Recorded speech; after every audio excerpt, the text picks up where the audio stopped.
Hey, happy Monday. Derek Demore, Futures Networks Live. We're here to go over opening bell, make positive points for breakfast, and hopefully see how this week is going to turn out.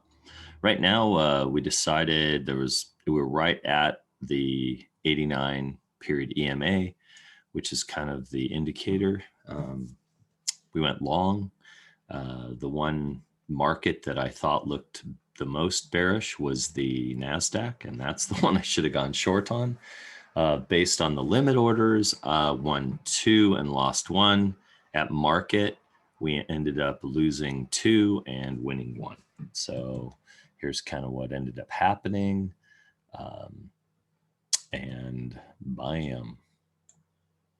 I mean, the NAS just plummeted 50 plus points. The Russell, at market 2210 to 03, so 7 would have been a really nice spot for a limit order, which is kind of what I did here, but I got in at a better price, and then I had to DCA a little lower. But we'll give you the totals, but that's what ended up happening, and kind of here's where we are right now, making an excessive low on the, looks like rotation, maybe into the NASDAQ and to the S&P and out of the Russell right now, as far as I can tell, because this is huge. All right, let's get the totals, or let's see how we did on the weekend, over the weekend, and then see what we're going to potentially predict and then get the totals. Well, I think that's pretty much nailing it. What's interesting is that, we got the bottom one. We've got this trend line that we came down and touched. So is this going to pierce through and go up, or is this going to go down? So what I'm going to do, I've got an idea here. Hold on. So just doing some analysis with a trend line, we came up, we touched the 21, the 50, we bounced. We are now back kind of on the other side of this trend. And here's the uptrend. So this is going to be really interesting to see how it closes today. I'll tell you what I think. So on the Russell, coming down to the 100% line on the channel, it could bounce and end up in the middle somewhere, or this is the bottom. Kind of would be surprised, maybe go down to 84 and then bounce and end up on the top side of this channel at the R1 and some other resistance. So on the MES, ES, the S&P, you can see it came up, hit the target, and then pulled back just a little. So man, I only missed it by 4 points.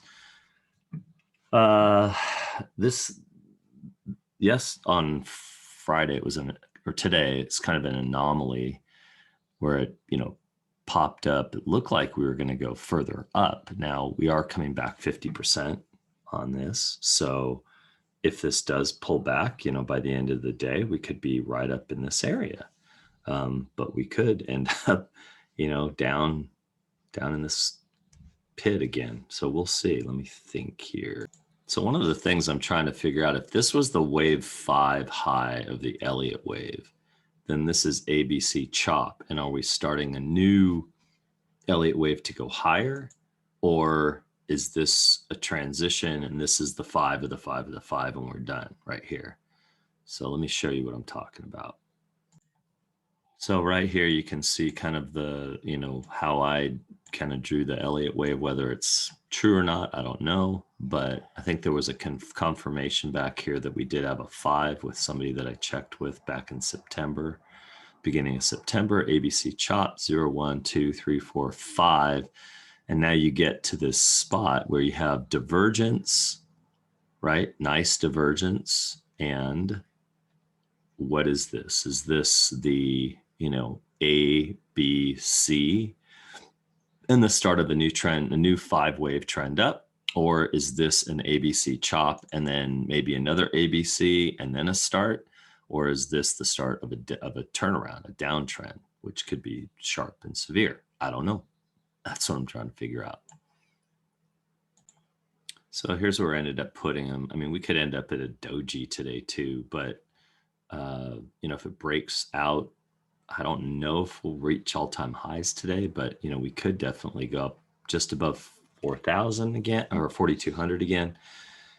But we could be down at 4121, which is 1.21 gigawatts, which is we've been there before a bunch. So we'll see what happens. This is kind of looking in, could split the uprights, but I like kind of, this looks like a down day and it looks like it's a continuation pattern.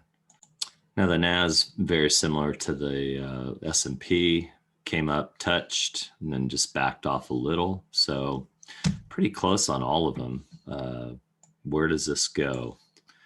Man, really tough. This one looks the most, I guess, bearish to me because, we're below this 50 period moving average.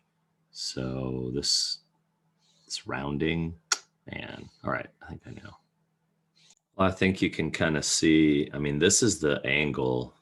It's got this inner line that touches the corners. We popped up above it.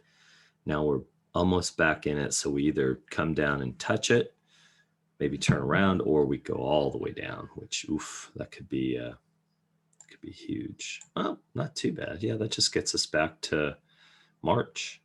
So we shall see. All right, let's get the totals. So here's the close of the day market. We were 1 for 3. We won the S&P, lost the NAS, lost the Russell, -9 points, -18 currency, or 180 currency units. On the limit orders, we were 2 for 3, +8, -12, +10, 6 points, but 132 positive currency units.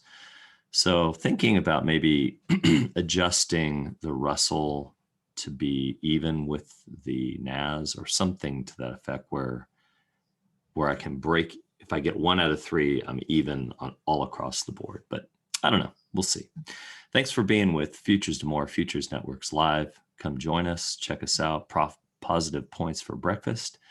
And we're here to help you all. Also cryptos and options, etc. Thanks. We'll see you on Tuesday. Aloha.